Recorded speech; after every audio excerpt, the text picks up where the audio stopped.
Hello students, we will continue the chapter industries today. The Chennai Coimbatore Bengaluru region. ये south India का जो area है ये भी चीप कॉटन के लिए जाना जाता है। यहाँ पर भी कॉटन की एग्रीकल्चर किया जाता है। ये लार्ज मार्केट यहाँ पर एक काफ़ी बड़ा मार्केट है और cheap and skilled labour were the chief factors which attracted a number of industries to this area.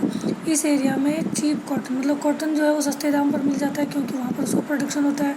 उसके अलावा वहाँ पर काफ़ी बड़ा मार्केट है और स्किल्ड लेबर मिल जाती है, यानी कि काम करने के लिए आसानी से सस्ते मज़दूर उनको मिल जाते हैं। ये फैक्टर्स जो हैं इस चीज़ के लिए इम्पोर्टेंट है कि इस एरिया में ये इंडस्ट्रीज़ लगी हुई हैं। Chennai, Madurai, Coimbatore are the leading centres of cotton and silk textile. ये तीन शहर जो हैं चेन्नई, कोयम्बटूर और मदुरई, ये तीनों ही सिल्क और कॉटन टेक्सटाइल के लिए जाने जाते हैं। A number of engineering and chemical industries also have also come up at Salem and Tiruchirappalli. उसके अलावा सेलम और तिरुचिरापल्ली जो है ये भी दो शहर हैं साउथ इंडिया के जिनमें काफ़ी सारी केमिकल और इंजीनियरिंग इंडस्ट्रीज़ लगी हुई हैं। Next topic is iron and steel industry of India and it's raw material. Iron industries की बात करते हैं हम। It is a basic industry and forms the backbone of industrial development in any country. ये बिल्कुल बेसिक इंडस्ट्री है, इसके बिना कोई भी और दूसरे उद्योग नहीं चल सकते। इसलिए इसको इंडस्ट्रियल डेवलपमेंट, किसी भी देश के इंडस्ट्रियल डेवलपमेंट के लिए उसको बैकबोन माना जाता है। जैसे हमारी बैकबोन हमारी पूरी बॉडी को संभाल कर रखती है, उसी तरह ये आयरन एंड स्टील इंडस्ट्री जो है वो बाकी उद्योगों को सपोर्ट करती है। It provides raw material for making industrial machinery, electrical machinery, defense equipment, railway tracks, dams, houses, and a host of other industrial and consumer goods. Iron and steel industry जो है वो हमें रॉ मटेरियल उपलब्ध कराती है। हमें नई नई मशीनें बनाने के लिए, इलेक्ट्रिकल मशीनें हो या इंडस्ट्रियल मशीनें हो या फिर डिफेंस इक्विपमेंट मतलब हमारे सेना के लिए हथियार बनाने के लिए, रेलवे ट्रैक बनाने के लिए, इवन रेल के डिब्बे बनाने के लिए, डैम्स वगैरह बनाने के लिए, घरों में अभी हम आयरन का यूज़ करते हैं।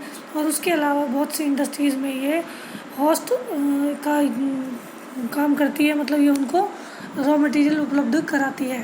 The first attempt to produce iron and steel on modern lines was made in 1830 at Porto Novo. पहला जो आयरन और स्टील प्लांट लगाया गया था वो पोर्ट नोवो में तमिलनाडु में 1830 में लगाया गया था। Today India is the 5th largest crude steel producing country in the world. आज के समय में भारत जो है उस दुनिया में 5वें स्थान पर है आयरन और स्टील प्रोडक्शन के लिए। जो क्रूड स्टील प्रोडक्शन के लिए कच्चा स्टील प्रोडक्शन किया जाता है यहाँ पर, उसको कम्प्लीटली मतलब रॉ मटेरियल के रूप में यूज़ किया जाता है।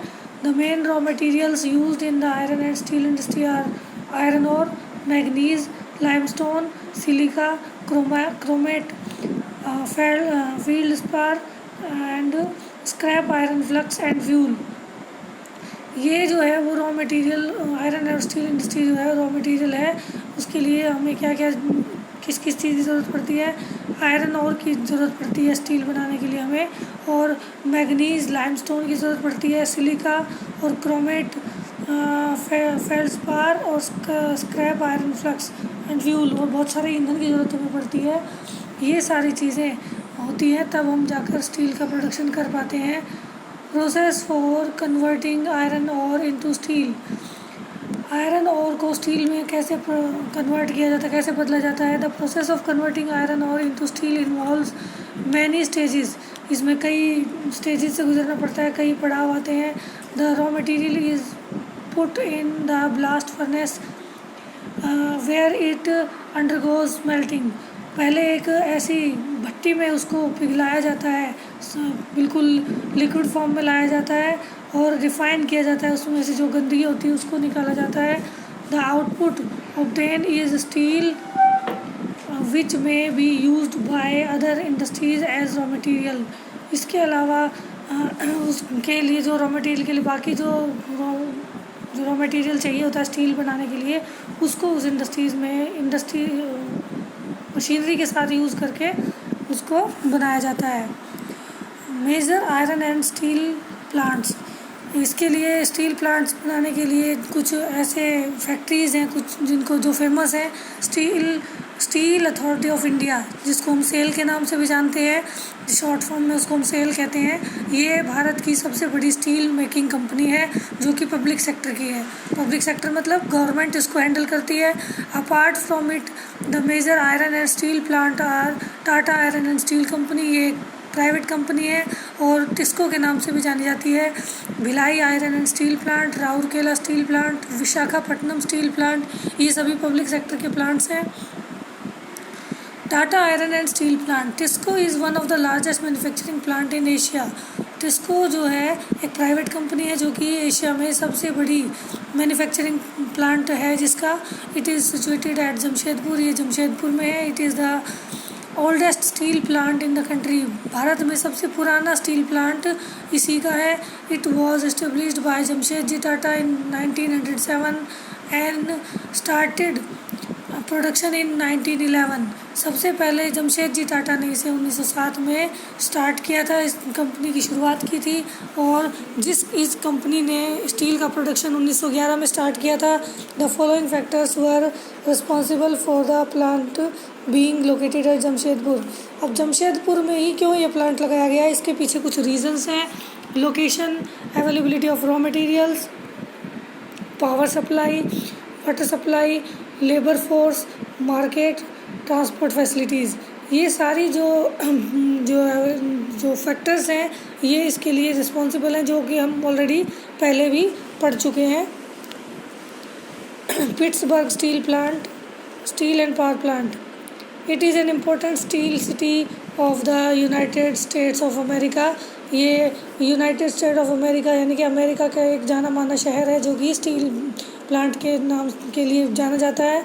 The steel industry at Pittsburgh enjoys locational advantage, जो पिट्सबर्ग में स्टील इंडस्ट्री है उसमें भी सारी जो लोकेशनल एडवांटेजेस हैं, जो ज़रूरत की जो सारी एडवांटेज या ज़रूरतें हैं वो सभी वहाँ पर अवेलेबल हैं। Some of the raw material such as coal is available locally, वहाँ पर कोयला आसानी से आसपास के एरिया में पाया जाता है। While the iron ore comes from the iron mines at Minnesota, यहाँ पर पास में ही एक शहर है जहाँ पर माइंस हैं और उन माइन से आयरन का रॉ मटेरियल लाया जाता है। The Ohio, the Monongahela and Allegheny rivers provide adequate water supply, यहाँ पर ओहियो, मोनोगेला और एलिगेनी जो रिवर्स हैं, नदियाँ हैं, ये पानी की सप्लाई करती हैं। They use steel as their raw material to make many different products such as railroad equipment, heavy machinery and rail। यहाँ जो प्रोडक्शन किया जाता है स्टील या आयरन, उसका यूज़ रॉ मटेरियल के रूप में दूसरी इंडस्ट्रीज़ के लिए किया जाता है। India's cotton industry, India is one of the largest cotton textile manufacturing countries in the world। Bharat जो है कॉटन टेक्सटाइल का सबसे बड़ा प्रोड्यूसर है। It is a major industry in India as it directly और indirectly supports more than 40% of the country's labour force. ये सबसे बड़ी इंडस्ट्री है जिसमें डायरेक्ट या इनडायरेक्ट लगभग 40% देश की जो जनता है वो इसमें लगी हुई है। This industry is divided into handloom and powerloom sectors. ये जो इंडस्ट्री है वो हैंडलूम और पावरलूम में डिवाइडेड है। The most important cotton mills in powerloom are located in Maharashtra, Gujarat, Tamil Nadu. इस के क्षेत्र में पावरलूम्स के हैंडलूम्स और पावरलूम्स में डिवाइडेड किया गया है। और कॉटन मिल्स में जो पावरलूम है वो ज़्यादातर महाराष्ट्र, गुजरात और तमिलनाडु में पाए जाते हैं।